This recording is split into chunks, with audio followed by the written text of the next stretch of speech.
Hello बच्चों, कैसे हैं आप लोग। आशा करता हूं कि आप लोग अच्छे होंगे और अच्छी तरह अपनी पढ़ाई कर रहे होंगे।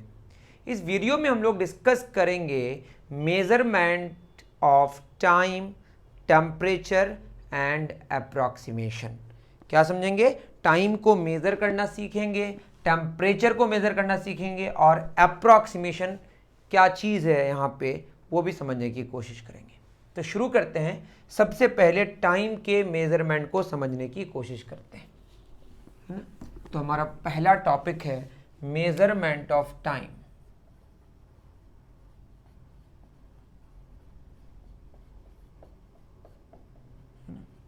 देखिए, जब हम टाइम की बात करते हैं ना, जैसे हमने लिखा 5:03 और 2 सेकंड। ये जो आप टाइम बता रहे हैं कि इतना टाइम हुआ, हम लोग वैसे कहते हैं 5:03 हुआ, सेकंड को नहीं लेते हैं। एक्चुअली सेकंड भी लेना चाहिए, लेकिन जो ही हम कहते हैं कि इतना टाइम हुआ तो 1 सेकंड पार कर जाता है। ठीक है, जो भी हो, लेकिन वो एक टाइम है हमारा, वो एक इवेंट है। जैसे 5:03 2 सेकंड, यह हमारा एक टाइम है, या यूं कहें इसको कहते हैं हम लोग इवेंट, है ना। मान लेते हैं कि मैंने बल्ब को जलाया या कोई पढ़ने बैठा इस टाइम पे, है ना? और उसके बाद 5:30 2 सेकंड में, ये भी एक टाइम है ना। और इस टाइम पे वो बच्चा पढ़ के उठ गया, मतलब इतने टाइम में पढ़ने बैठा और इतने टाइम में उठ गया। अब दोनों के बीच जो टाइम लगा उसको बोलते हैं टाइम का duration.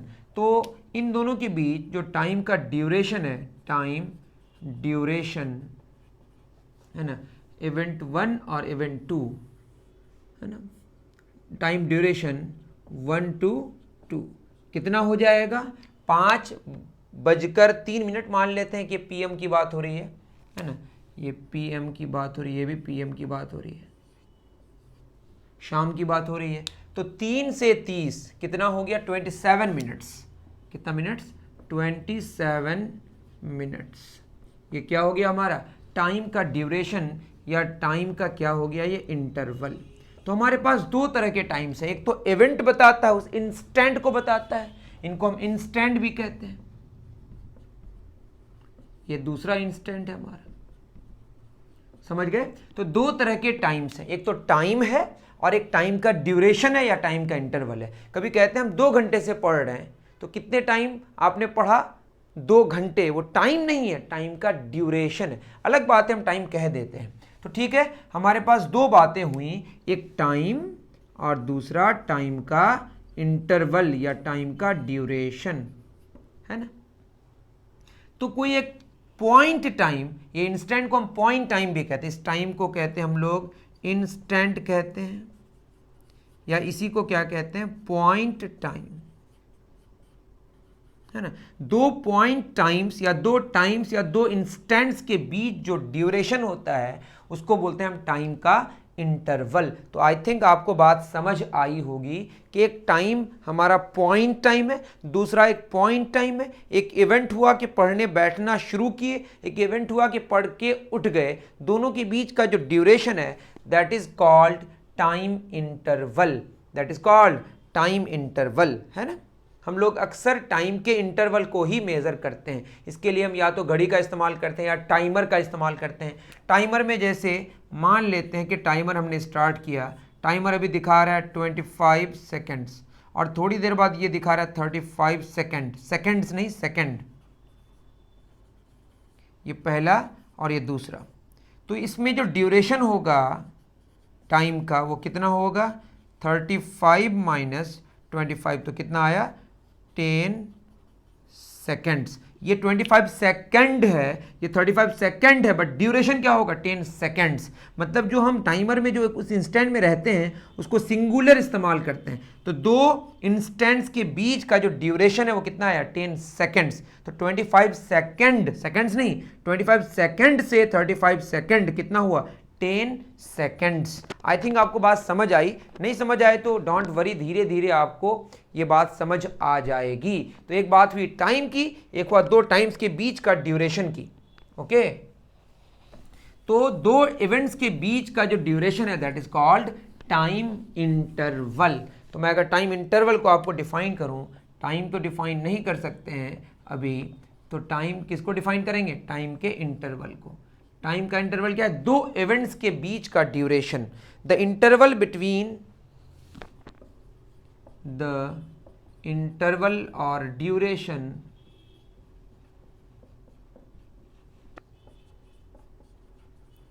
between two instants or events है ना, is called time interval, is called time interval। समझ गए? एक घटना घटती है, मान लेते हैं कि आपने साइकिल चलाना शुरू किया, तो किसी टाइम पे चलाना शुरू किया और एक बार आप साइकिल से उतर गए, मतलब साइकिल चलाना आपने बंद किया। तो जब शुरू किया वो एक इवेंट है और जब आपने बंद किया वो एक इवेंट है। दो इवेंट्स के बीच का जो ड्यूरेशन है और इंटरवल है उसी को टाइम इंटरवल कहते हैं। जैसे मैं पढ़ाना अभी शुरू किया, तो जिस टाइम पे मैंने पढ़ाना शुरू किया वो टाइम है, और जो ख़त्म किया पढ़ाना वो भी टाइम है। मतलब वो पहला वाला एक इवेंट है शुरू करना, और ख़त्म करना एक इवेंट है। दो इवेंट्स के बीच का duration is called time interval और टाइम ड्यूरेशन, है ना। एक बात आती है, जो हम लोग का डे होता है, इस डे को एक्चुअली हम कहते हैं मीन सोलर डे या मीन सोलर डे। ये क्या होता है? मीन सोलर डे होता है जो अर्थ है एक रोटेशन जब कंप्लीट करता है अपने एक्सिस के चारों तरफ, जो टाइम लगता है उसी को हम बोलते हैं mean solar day. Time taken by earth, time taken by earth to complete one rotation, एक रोटेशन जब कंप्लीट होता है उसमें जो टाइम का ड्यूरेशन लगता है, टाइम टेकन भी बोलते हैं टाइम के इंटरवल को, अबाउट इट्स ओन एक्सिस,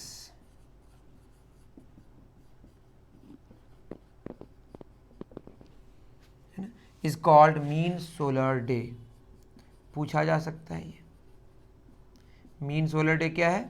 अपने एक्सिस के चारों तरफ जो अर्थ रोटेट करता है उसको रोटेट करने में जितना टोटल टाइम लगता है उसको हम बोलते हैं मीन सोलर डे, जो कि हमारा 24 आवर्स हम लोग लेते हैं इसको, है ना। अपने घड़ी के अकॉर्डिंग हम इसको 24 आवर्स कहते हैं। मतलब मीन सोलर डे को 24 टुकड़ों में बांट दिया गया है, उसका एक टुकड़ा 1 घंटा होगा। मतलब 1 घंटे के अगर 24 टाइम्स करें तो 24 आवर्स होगा। दैट इज़ ये जो आवर्स है, दैट इज़ यहाँ से जो आवर निकालेंगे, hour is the unit of time. Mean solar day और day is also the unit of time, है ना। तो आवर का अगर 24 टाइम्स कर दें तो एक दिन होता है ना। और एक दिन को कैसे डिफाइन किया गया है? एक मतलब जो अर्थ है हमारा वो अपने एक्सिस के चारों तरफ कंप्लीट करने में जो टाइम लगता है उसको, उसी को हम बोलते हैं मीन सोलर डे, है ना। आवर के बाद आपको पता ही होगा जो 1 घंटा है ना, 1 घंटे को अगर 60 टुकड़ों में बांटें तो वो मिनट्स में बढ़ जाता है, तो ये 60 मिनट्स होगा। उसी तरह से 1 मिनट जो हमारा है वो 60 टुकड़ों में अगर बांटें तो ये कितना हो जाएगा हमारा? 60 सेकेंड्स। अब यहाँ जो सेकंड है हमारा, दिस सेकंड का सिंबल आप होशियारी से लिखेंगे, स्मॉल एस होता है, कैपिटल नहीं, small S. Second, the symbol of second is not capital S, small S is the symbol of second, okay. और सेकंड क्या है? यूनिट है किसका? टाइम का। लेकिन इसको इंटरनेशनल यूनिट माना गया है, सिस्टम इंटरनेशनल में। मतलब बाद में आप समझेंगे सारी चीज़ें कि एसआई यूनिट, मतलब यूनिट के बहुत सारे बहुत तरह के सिस्टम्स हैं। CGS है, शायद मैं पढ़ा चुका हूँ, MKS है, FPS है। सेकंड जो है ना वो ऐसा यूनिट है, और भी यूनिट्स में देख, CGS में भी सेकंड आता है, FPS में भी आता है। तो सेकंड इज द क्या? SI यूनिट किसका? Of time. इंटरनेशनल सिस्टम में सेकंड को यूनिट माना गया है। और भी यूनिट्स हैं, सारे स्टैंडर्ड यूनिट्स हैं, जैसे मिनट है, आवर है, these are also standard units, but internationally second को माना गया है unit, that is SI unit of time is second.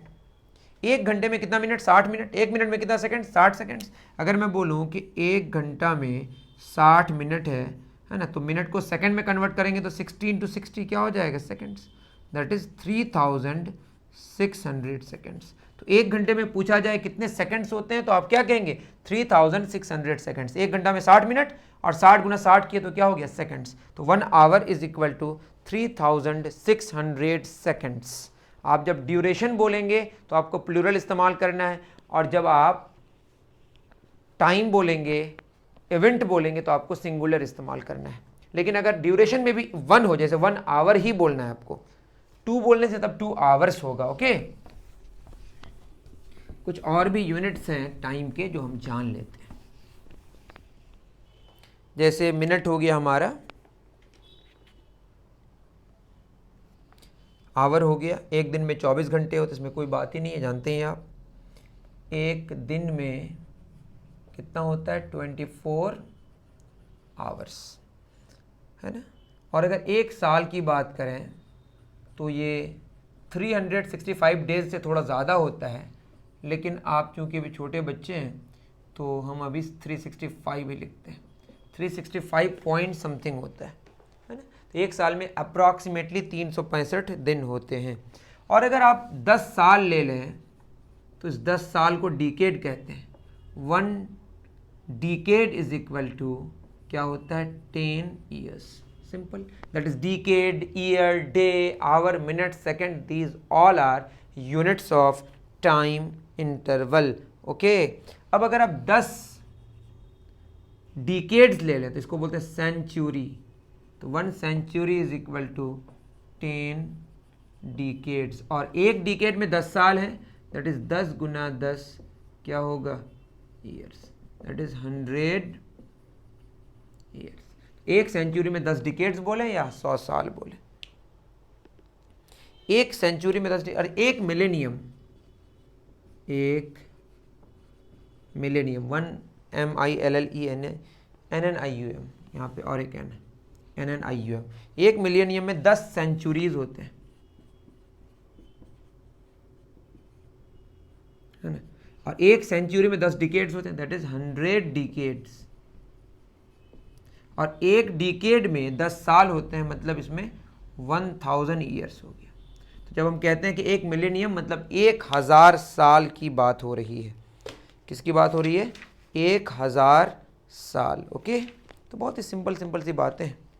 Next बात होगी डिवाइसेस के बारे में। इसको मिटा देते हैं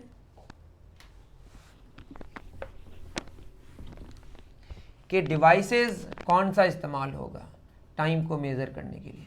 डिवाइसेस फॉर मेजरिंग टाइम।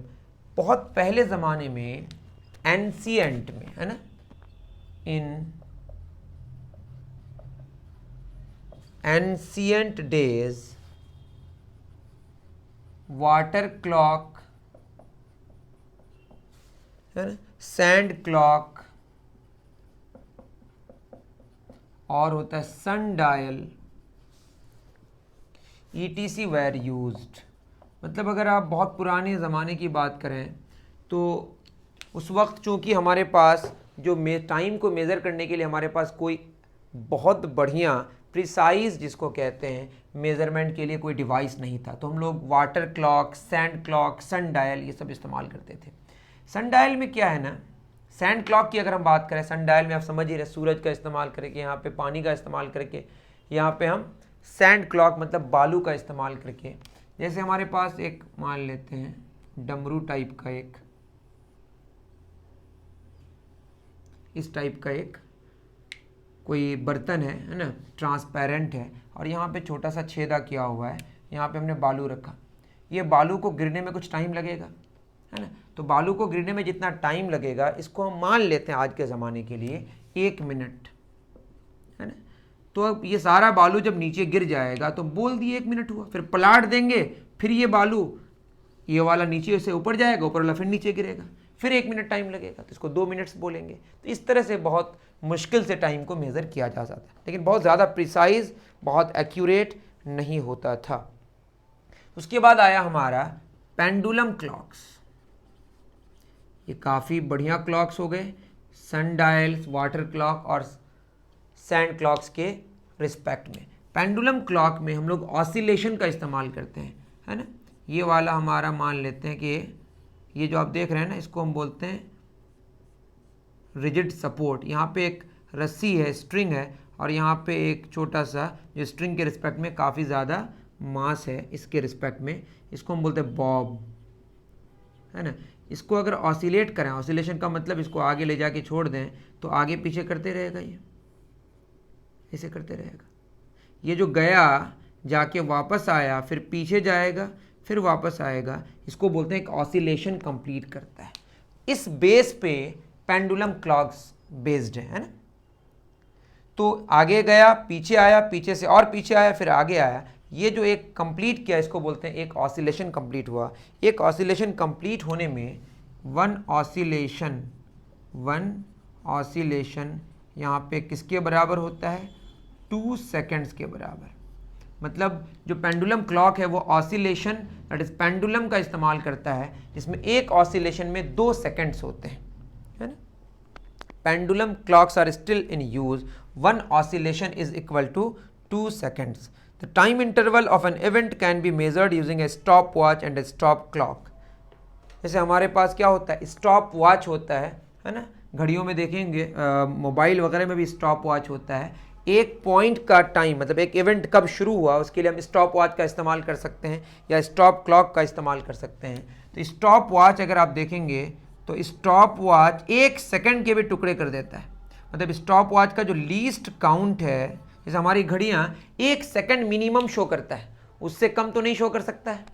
तो इसका जो लीस्ट काउंट है स्टॉप वॉच का, वो 1 सेकेंड के 100 टुकड़े कर देता है, 1/100 सेकेंड्स, दैट इज 0.01 सेकेंड भी मेजर कर लेता है। कौन? स्टॉप वॉच या स्टॉप क्लॉक।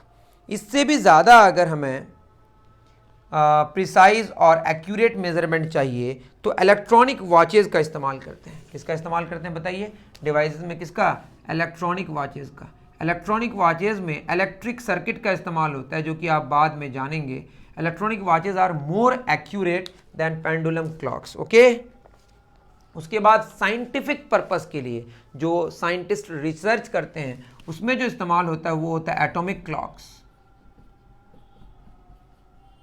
है ना। एटॉमिक क्लॉक्स में जो लीस्ट काउंट होता है, जैसे यहाँ पे 1 सेकेंड के 100 टुकड़े किया, उसी तरह से यहाँ पे जो लीस्ट काउंट होता है, सबसे छोटा मेजरमेंट एटॉमिक क्लॉक्स में, ये 1/1 मिलियन सेकेंड होता है।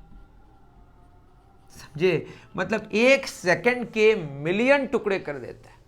वो छोटा सा 0.00000 5 बार 0 तो 1, इतने छोटे पार्ट को भी मेज़र कर सकता है एटॉमिक क्लॉक्स, जो कि बहुत ही ज़्यादा महंगा होता है, इसीलिए बस वो साइंटिफिक पर्पस के लिए इस्तेमाल होता है ना। चलिए, बहुत बढ़िया, इतनी बात समझ गए आप। नेक्स्ट हम लोग क्या जानेंगे? 24 घंटे जो होता है, 24 घंटे वाला मेजरमेंट, वो कैसे होता है वो समझेंगे। हमारी घड़ियां 2 तरह की होती है, 24 आवर्स वाले और 12 आवर्स वाले। Learning about a 24 hour clock.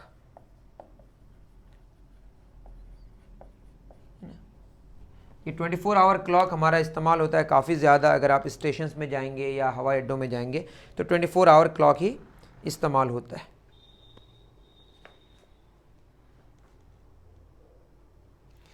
Twenty 24 hour clock के हिसाब से जो डे स्टार्ट होता है, day starts from midnight of a day, from midnight, रात के 12 बजे जो हम कहते हैं, वहाँ से डे स्टार्ट होता है। मतलब 24 आवर में वो 00 आवर्स होगा। क्या होगा? और एंड होता है दूसरे मिडनाइट में। From midnight of a day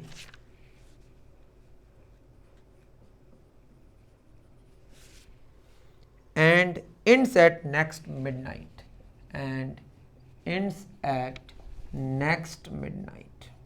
एक मिडनाइट में शुरू होता है तो दूसरे मिडनाइट में ख़त्म होता है।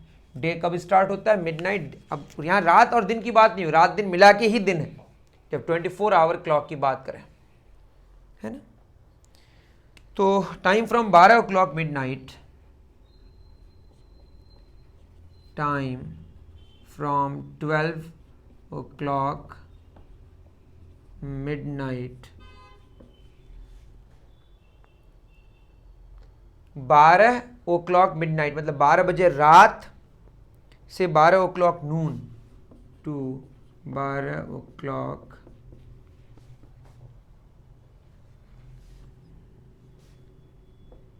नून, मतलब दोपहर तक, रात के 12 बजे से लेकर 12 बजे दोपहर तक, है ना। अगर हम AM PM लिखें तो उसमें इज एक्सप्रेस्ड एज PM, है ना, I am sorry AM, anti meridian, इसको क्या बोलते हैं, एंटी MERIDA, 12 बजे रात जिसको हम कहते हैं और 12 बजे दोपहर, इन दोनों के बीच जो भी टाइम होगा उसके लिए हम AM इस्तेमाल करेंगे, 1 PM 2 PM, I am sorry 1 AM 2 AM, है ना। 12 बजे के बाद जैसे रात के 1 बजे तो 1 AM हुआ, रात का 2 बजे तो 2 AM हुआ, दिन के 11 बजे तो 11 AM हुआ, है ना। 12 बजे दोपहर के बाद फिर PM शुरू होगा। तो time from 12 o'clock at noon, 12 o'clock at noon to 12 o'clock at midnight, to 12 o'clock at midnight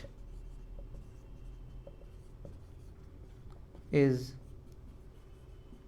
expressed as PM। क्या कहते हैं PM? PM होता है पोस्ट मैरिडियन। क्या हो गया ये? इसका क्या मतलब है कि 12 बजे दिन से लेकर 12 बजे जो दोपहर है से लेकर 12 बजे रात तक जो टाइम होगा उसको हम बोलेंगे PM। मतलब 1 बजे अगर दिन है तो 1 PM है, 2 बजे दिन है तो 2 PM है, 11 बजे रात है तो 11 PM है ना। समझ गए आप? अगर हम लोग लिखते हैं 00 आवर्स 24 आवर क्लॉक में, इसका मतलब यहाँ से बात शुरू हो रही है, यहाँ से बात शुरू होने का मतलब मिडनाइट है, तो ये 12 ओ क्लॉक मिडनाइट है, 12 ओ क्लॉक मिड नाइट। अगर 12 आवर्स लिखा हुआ है इसका क्या मतलब है? इसका मतलब है 12 o'clock noon, 12 o'clock noon, okay. ये at midnight, at noon, okay. तो ये बात समझ गए कि 00 आवर्स ऐसा लिखा हुआ है 1340 आवर्स, इसका क्या मतलब है? ऐसा लिखा हुआ रहता है 13:40 है ना। अब 13 कब बजेगा?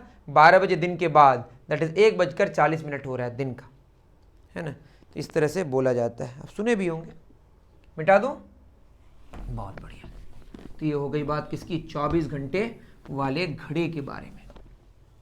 वैसे बहुत सारी बातें हैं फ्लाइट के बारे में, आप देख लीजिएगा, एक्टिविटी वगैरह दिया हुआ है। एग्जाम्पल 1.2 इसमें क्या दिया हुआ है? कंप्लीट द फॉलोइंग, चार मीनार एक्सप्रेस सिकंदराबाद अराइवल टाइम। तो मान लेते हैं 1850 दिखा रहे, 18:50 में गाड़ी आने वाली है, ट्रेन आने वाली है। इसका क्या मतलब है?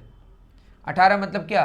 12 के बाद कितना आगे बढ़ा? 6, दैट इज ये हमारा बता रहा है 6 बजकर कितना मिनट? 50 मिनट, और ये शाम हो रहा है, शाम मतलब ये क्या हो गया? PM। उसी तरह से 6:30 हो रहा है, इसमें कुछ करना ही नहीं है, सुबह की बात हो रही है, 6:30 क्या हो गया हमारा? AM। इतना तो आप जानते ही होंगे, खत्म। तो टाइम के मेजरमेंट की अगर बात करें ये हमारा ख़त्म हो गया, है ना। अब आगे बढ़े, बहुत बढ़िया। नेक्स्ट क्या बात करेंगे? टेम्परेचर के मेजरमेंट को डिस्कस करेंगे। इसको डिस्कस करेंगे, टेम्परेचर के मेजरमेंट को लिखिए, मेजरमेंट ऑफ टेम्परेचर।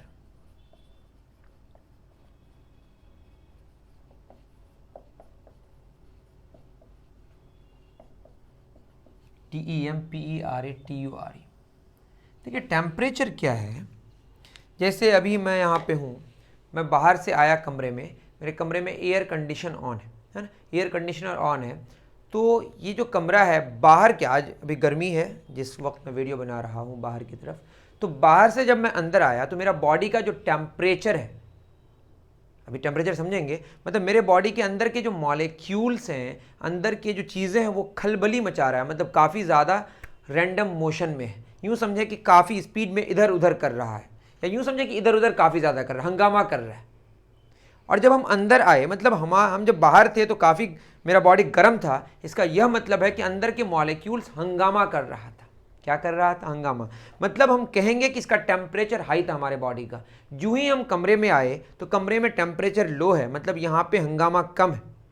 यहाँ की जो हवा के मॉलिक्यूल्स हैं इसमें ज़्यादा हंगामा नहीं हो रहा है। तो चूंकि वो जो मॉलिक्यूल्स हैं कमरे के अंदर, उन्होंने देखा, उन पार्टिकल्स ने देखा कि अरे ये तो ज़्यादा हंगामा कर रहा है, तो वो वहाँ की हंगामा वाली एनर्जी को, उसके पास जो ज़्यादा एनर्जी है वो एनर्जी लेने की कोशिश करेगा।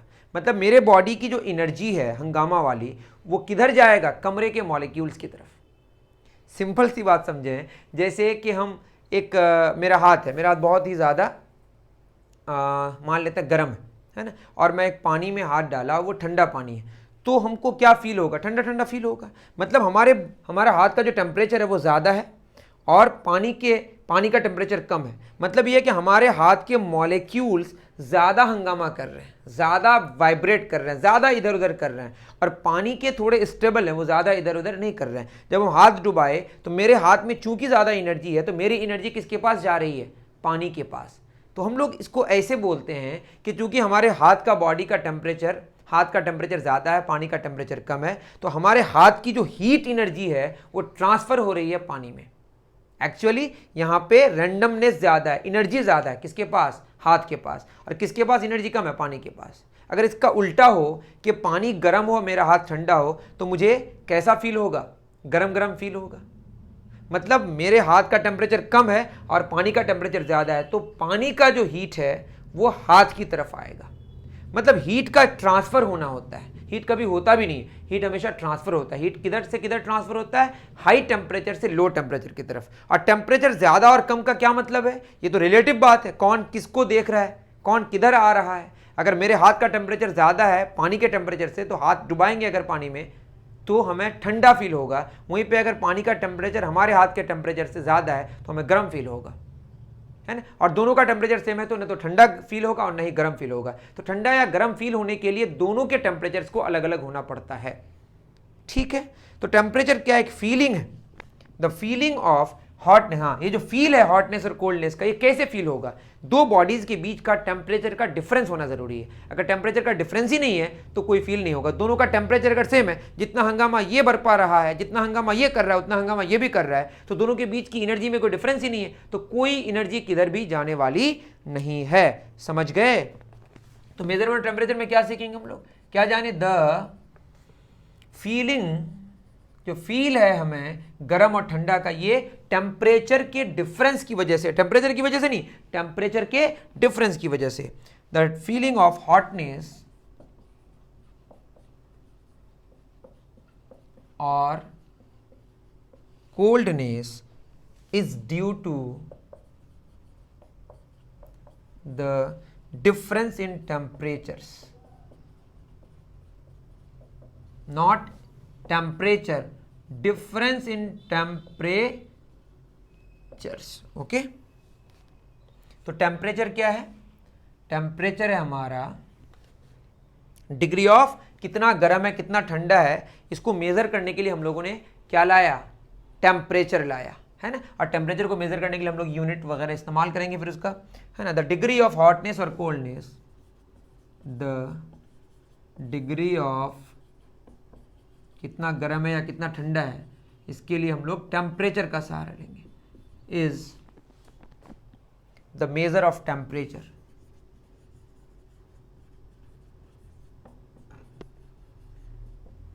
है ना, ठीक है। अब इसका ऐसा यूनिट होगा, मेजर करेंगे तो ऐसा unit of temperature is kelvin. के स्मॉल है, केल्विन एक साइंटिस्ट का नाम है। चूंकि इसका नाम यूनिट के लिए इस्तेमाल हुआ है तो पूरा लिखेंगे तो आपको स्मॉल से शुरू करना पड़ेगा, लेकिन इसका सिंबल कैपिटल है। इनके और भी यूनिट्स हैं, practical units of temperature are degree Celsius, है ना, ऐसा इसका सिंबल है। एंड और भी है, दो ही हम लिखते हैं अभी, एंड डिग्री फ़ारेनहाइट। स्पेलिंग देख लीजिएगा आप, सही है, डिग्री किताबों में इस्तेमाल करता है, थोड़ा सा समझते नहीं चीज़ों को, ये सब स्मॉल होना चाहिए, सी स्मॉल एफ स्मॉल, लेकिन यहाँ पे सिंबल कैपिटल है, डिग्री सेल्सियस, यहाँ डिग्री फॉरेनहाइट, डिग्री पहले और उसके बाद सी कैपिटल, डिग्री पहले एफ कैपिटल। ओके, तो ये 2 यूनिट्स हैं, 3 यूनिट्स हो गए, क्या क्या, केल्विन, डिग्री सेल्सियस और डिग्री फॉरेनहाइट। अब इसके रिलेशंस को समझेंगे जो कि काफ़ी ज़रूरी है। ओके, मिटा दूँ, चलो ठीक है। तो टेम्परेचर के डिफरेंस से हीट का फ्लो होता है और हीट के फ्लो होने की वजह से हमें फील होता है कि गर्म है या ठंडा है बॉडी, है ना। Due to difference in temperature heat flows from higher temperature body to lower temperature body, ये लिख सकते हैं आप। अब देखिए, पानी के बारे में आप जानते होंगे, H2, है ना, वाटर कहते हैं इसको लिक्विड स्टेट में। हाइड्रोजन और ऑक्सीजन से बना, मतलब पानी में हाइड्रोजन और ऑक्सीजन होता है, फार्मूला उसका H2O होता है।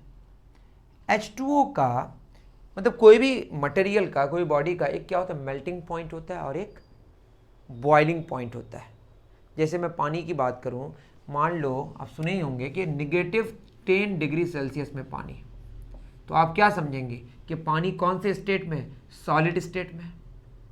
अगर हम हीट मतलब इसको क्या करें, इसको अगर हम बाहर लाके छोड़ दें बर्फ़ के टुकड़े को, आइस को, है ना, ये आइस है हमारा, तो क्या करेगा ये, इसका टेम्परेचर बढ़ेगा, है ना। बाहर का टेम्परेचर ज़्यादा है और इसका टेम्परेचर कम है, तो हाई टेम्परेचर से लो टेम्परेचर की तरफ हीट ट्रांसफ़र होगा और जब इसमें हीट आएगा तो इसका टेम्परेचर बढ़ेगा। तो बढ़ा तो पहले -9 हुआ, फिर -8 होगा, फिर -6, 7 होगा, फिर -6 होगा, -5 होगा, -4 होगा, -3 होगा, -2 होगा, -1 होगा, फिर कितना हो जाएगा, 0 डिग्री सेल्सियस।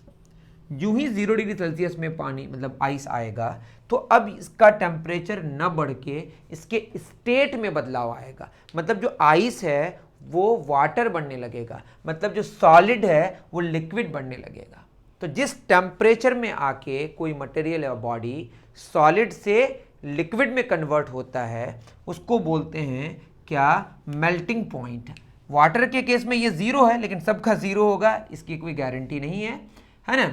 तो ये प्रेशर वगैरह पे भी डिपेंड करता है। तो पानी का जो मेल्टिंग पॉइंट है, या अगर आप समझ गए ये कौन सा पॉइंट हो गया, पानी का मेल्टिंग पॉइंट। पानी का मेल्टिंग पॉइंट क्या होगा, 0 डिग्री सेल्सियस। अब वो जो हमारा आइस का टुकड़ा है अगर वो 100 ग्राम का है, पूरी तरह जब मेल्ट हो जाएगा, पानी में कन्वर्ट हो जाएगा, तब फिर आप अगर उसको एक्सपोज रखेंगे बाहर के टेम्परेचर से, बाहर के इससे मतलब उसमें हीट डालते जाएंगे तो उसका टेम्परेचर फिर बढ़ने लगेगा। 0 डिग्री सेल्सियस के बाद फिर कितना होगा, 1 डिग्री सेल्सियस, फिर कितना होगा, 2 डिग्री सेल्सियस, बढ़ते बढ़ते बढ़ते बढ़ते टेम्परेचर बढ़ते जाएगा। टेम्परेचर बढ़ने का मतलब उसके अंदर की जो खलबली है, जो हंगामा है, वो बढ़ते जा रहा है ना, ये समझे आप। तो अब क्या होगा, बढ़ते बढ़ते बढ़ते कितना हो गया, 100 डिग्री सेल्सियस। 100 डिग्री सेल्सियस के बाद फिर टेम्परेचर बढ़ना बंद हो जाएगा, यहाँ पे इसका स्टेट बदलेगा, मतलब जो पानी हुआ है, मतलब यहाँ पे अब ये किस में है, वाटर है ये, मतलब ये लिक्विड स्टेट में है। अब ये वाटर वेपर में कन्वर्ट होगा, जैसे यहाँ पे आइस टू क्या हो रहा है, वाटर, और इससे पहले सिर्फ क्या था, आइस। उसके बाद 1 से लेकर 100 तक क्या रहा, वाटर। अब 100 में आने के बाद फिर ये वाटर जो है वो कन्वर्ट होगा किसमें, वेपर में या स्टीम में। उसके बाद जब पूरी तरह वेपर में कन्वर्ट हो जाएगा फिर इसका टेम्परेचर बढ़ेगा 101 डिग्री सेल्सियस, 102 डिग्री सेल्सियस, इधर इसका एक इसमें रहेगा वेपर स्टेट में, मतलब इसका स्टेट गैसियस हो जाएगा। तो सॉलिड से लिक्विड में जब कन्वर्ट होता है ना, तब जो पॉइंट होता है उसको बोलते हैं मेल्टिंग पॉइंट, और जब वाटर से वेपर मतलब लिक्विड से गैस में कन्वर्ट होता है इसको बोलते हैं बॉइलिंग पॉइंट। तो वाटर का 2 हम लोग पॉइंट लेंगे, मेल्टिंग पॉइंट वाटर का तो नहीं, H2O का, क्योंकि वाटर का मतलब H2O in liquid state. Okay, तो 2 पॉइंट्स लिए, क्या क्या, मेल्टिंग पॉइंट और बॉइलिंग पॉइंट। तो मैं मेल्टिंग पॉइंट बॉइलिंग पॉइंट बता दिया, वैसे आपको यहाँ पे नहीं जानना है। मेल्टिंग पॉइंट जहाँ पे सॉलिड किस में कन्वर्ट होता है, लिक्विड में, और बॉइलिंग पॉइंट जहाँ लिक्विड गैस में कन्वर्ट होता है। इसका ऑपोजिट प्रोसेस भी पॉसिबल है। डिग्री सेल्सियस में आप जानते होंगे ये, है ना। तो इसको, इसके 3 स्केल्स हैं, क्या क्या बताइए।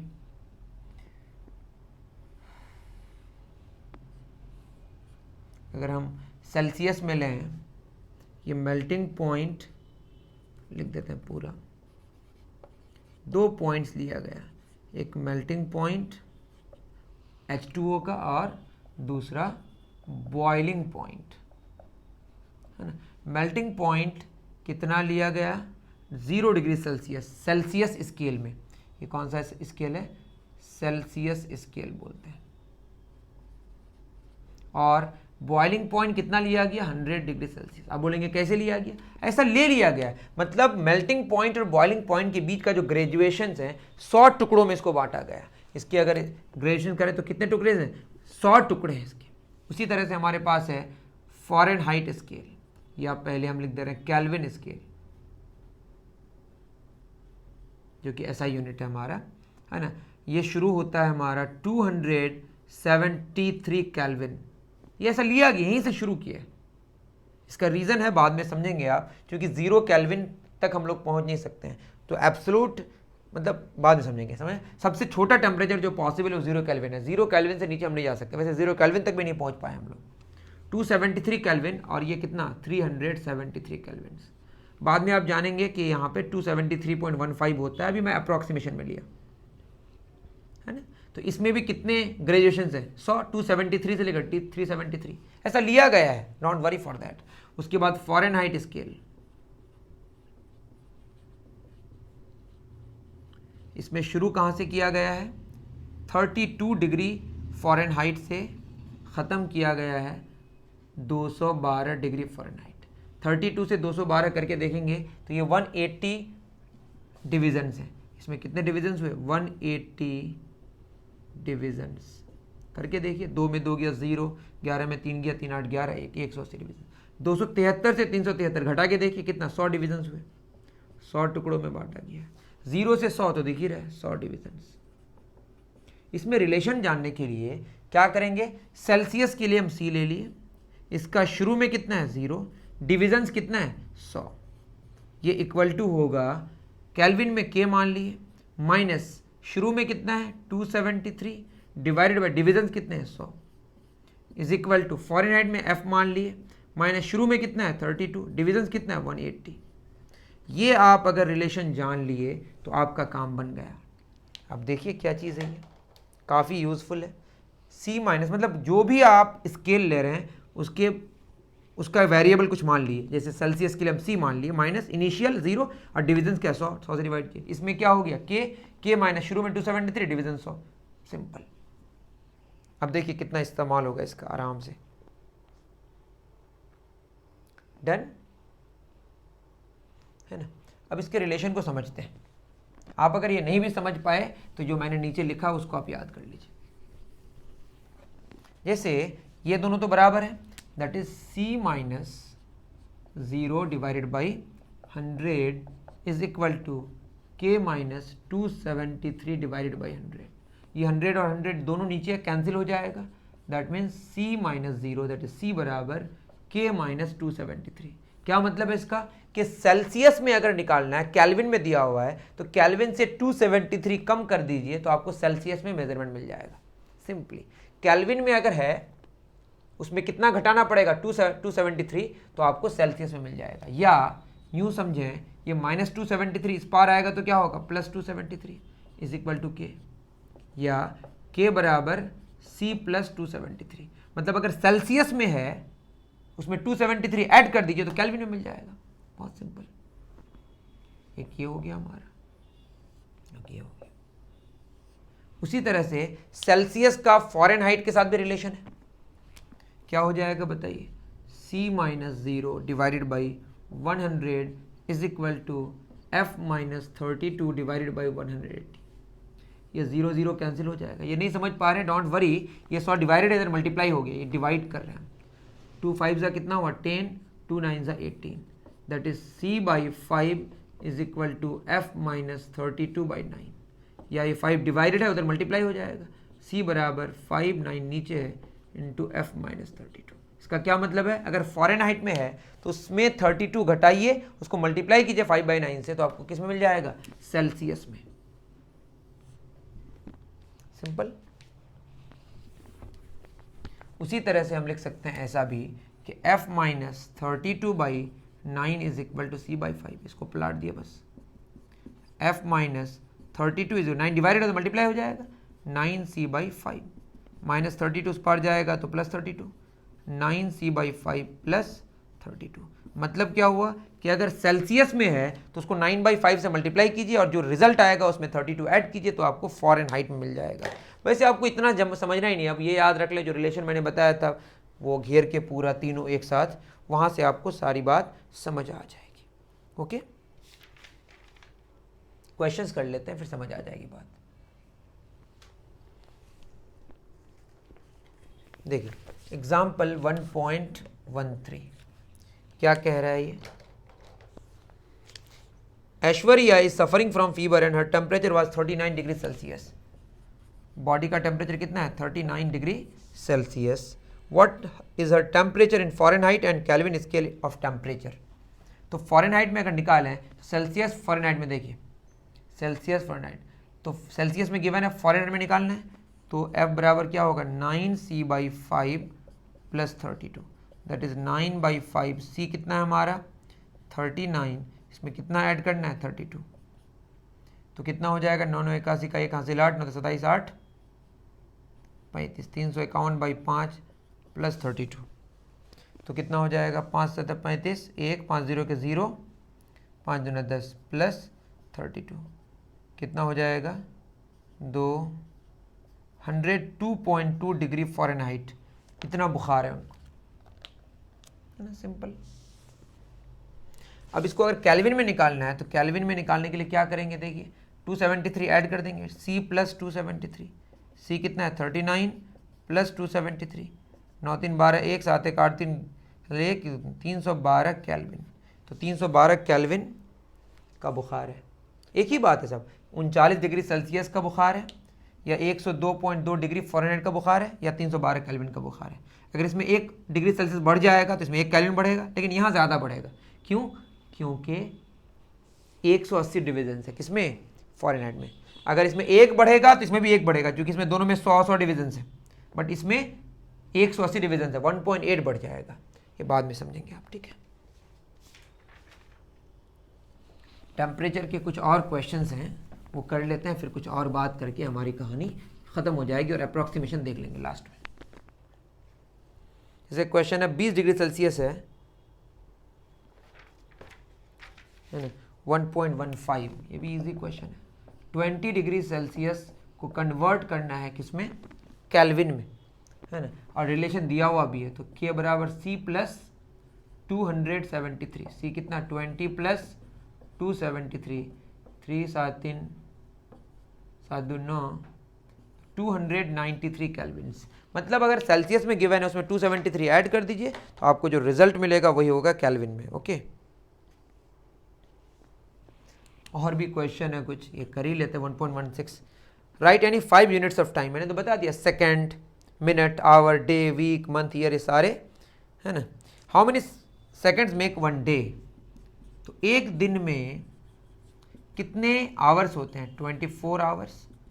घंटा में को मिनट में कन्वर्ट तो 60, ये मिनट्स हो जाएगा।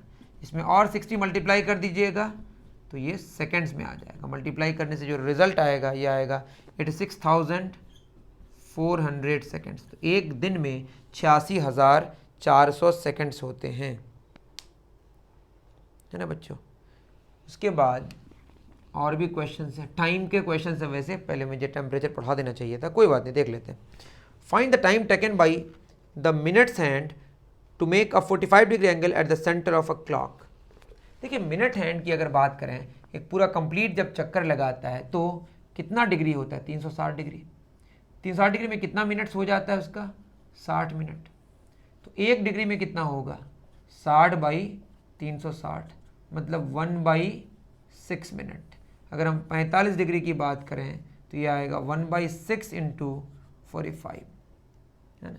3 दूना 6, 6 7 42, 3 7.5 मिनट्स, दैट इज 45 डिग्री अगर रोटेट करेगा मिनट का हैंड तो 7.5 मिनट्स होंगे। सिंपल। 1.19 क्या कह रहा है, if the angle between the hours hand and the minutes hand is around 180 degree, लगभग 180 degree, and the hour hand is midway between 12 and 1। मतलब एक घड़ी है, कितना सिंपल क्वेश्चन है। 12, ये 6, ये 3, ये 9, 12 और 1 के बीच कहीं है, यहाँ पे कहीं, ये आवर का कांटा है। Then what is the time shown by the clock, और मिनट हैंड कहीं यहाँ पे होगा, तभी तो एंगल लगभग 180 डिग्री होगा। एग्जैक्टली होने के लिए यहाँ होना चाहिए था, लेकिन लगभग में बोला है, इसका मतलब 12:30 की बात हो रही है। सिंपल, काफ़ी आसान क्वेश्चन था। अब कुछ और बातें हैं कि टेम्परेचर को मेज़र करने के लिए जो डिवाइसेस हैं वो क्या क्या हैं, है ना, वो डिस्कस कर लेते हैं। वो आप खुद भी देख सकते हैं, उसमें कुछ ग्रेजुएशंस होंगे। जो हम मेज़र करते हैं टेम्परेचर को जिस डिवाइस से, उसको बोलते हैं थर्मोमीटर। ये खुद लिख लेंगे आप, thermometer. What is thermometer? Thermometer is a device use to measure temperature, है ना, डिवाइस, है ना, फॉर मेजरिंग क्या, टेम्परेचर। ये किससे बना होता है? मेड ऑफ, वैसे तो आज के ज़माने में काफ़ी एडवांस हो चुका है, लेकिन हम देख लें पहले क्या इस्तेमाल होता था, अब भी इस्तेमाल होता है, ये बहुत कम इस्तेमाल होता है वैसे। Made of glass tube with a capillary tube inside it.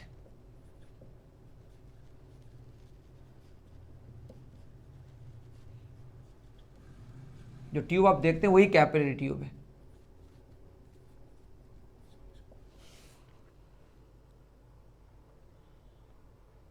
और लिखा है to the ends of this there is a cylindrical bulb filled with mercury और अल्कोहल। मतलब हम इस्तेमाल करते हैं मरकरी या अल्कोहल का, वैसे मरकरी का ही हम ज़्यादा इस्तेमाल करेंगे। ये क्यों मरकरी का हम ज़्यादा इस्तेमाल करते हैं उसको भी हम समझेंगे। उसके बाद कैलिब्रेशन ऑफ थर्मोमीटर, उसमें कुछ मार्किंग रहता है, आप देखे होंगे मार्किंग किया हुआ रहता है, सेल्सियस स्केल, केल्विन, इसके सब तो हम लोग जान ही लिए। थर्मोमीटर्स के कुछ टाइप्स हैं।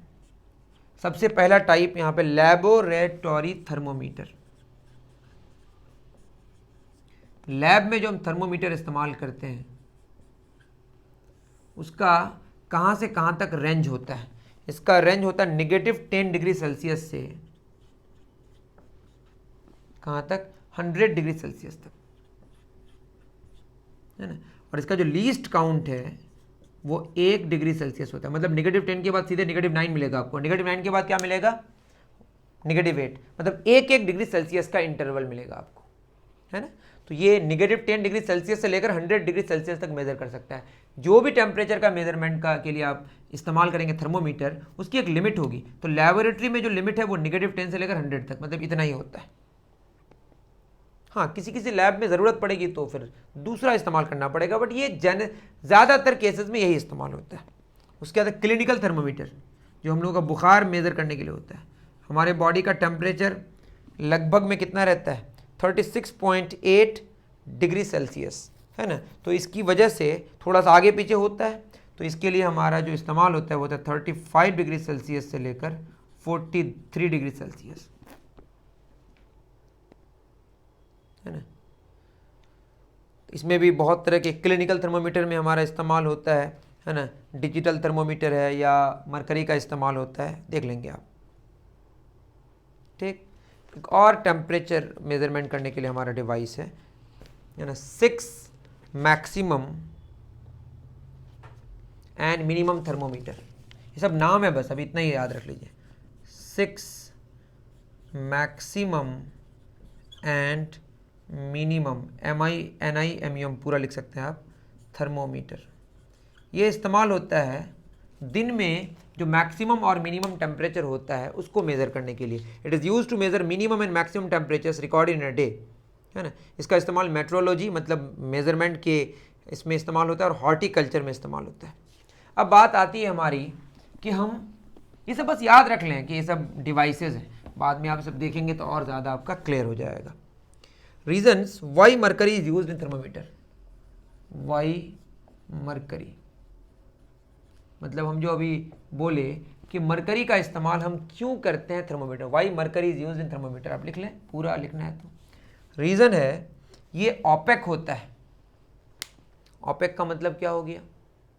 ट्रांसपेरेंट नहीं होता। ट्रांसपेरेंट से दिखता ही नहीं ना, है ना। दिखना तो ज़रूरी है, अंदर में जो आप डालेंगे वो दिखेगा ही नहीं, तो हमको कैसे समझ आएगा कहाँ तक वो ऊपर गया, है ना। ये ऑपेक है, ओपेक और शाइनी होता है। शाइनी मतलब लाइट गई, लाइट जाके वापस हमारी आंखों में आएगी तभी तो दिखेगा वो, जिसकी वजह से आराम से देखा जा सकता है। हो गया।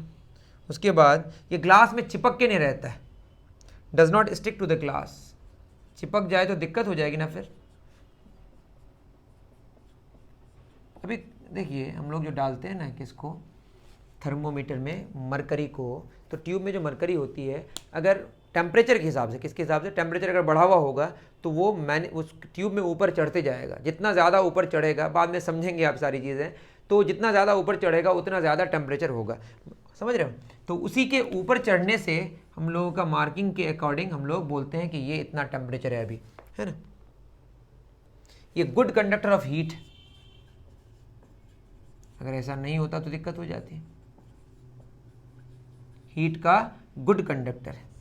और क्या पॉइंट्स, इसका जो रेंज है, जैसे पानी 0 डिग्री सेल्सियस में मेल्ट करता है और 100 डिग्री सेल्सियस में बॉयल करता है, तो 0 से लेकर 100 के बीच में ही लिक्विड में रहता है, क्योंकि वो ट्यूब के अंदर उसको लिक्विड स्टेट में रहना है। तो लिक्विड स्टेट में रहने का जो रेंज है पानी का वो ज़्यादा नहीं है, बट मरकरी का काफ़ी ज़्यादा है। मरकरी का जो मेल्टिंग पॉइंट है ना, फ्रीजिंग पॉइंट या मेल्टिंग पॉइंट, लो फ्रीजिंग पॉइंट या मेल्टिंग पॉइंट भी कह सकते हैं, ये होता है -39 डिग्री सेल्सियस। अब बताइए पानी 0 डिग्री सेल्सियस में मेल्ट करता है या फ्रीज होता है, उल्टा आए तो, और ये -39 में, मतलब काफ़ी कम टेम्परेचर है। और बॉइलिंग पॉइंट इसका हाई बॉइलिंग पॉइंट कितना है, 357 डिग्री सेल्सियस, और पानी का 100 है। तो ये सारी वजहों की वजह से, मतलब इन कारणों की वजह से मरकरी का इस्तेमाल हम लोग थर्मामीटर में करते हैं, है ना।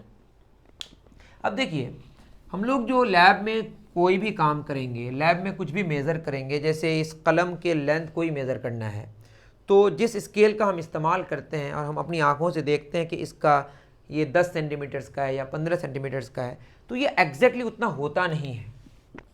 तो क्या होता है फिर, तो हम लोग करते क्या हैं, 5-10 बार मेज़र करते हैं, उसके एवरेज को ले लेते हैं और उसी को मान लेते हैं कि ये एग्जैक्ट वैल्यू है, क्योंकि एग्जैक्ट वैल्यू तो हो नहीं सकता, जब भी मेज़र करेंगे तो कुछ एरर आएगा। इस एरर के आने की वजह से हम लोग अप्रॉक्सीमेशन का सहारा लेते हैं, है ना।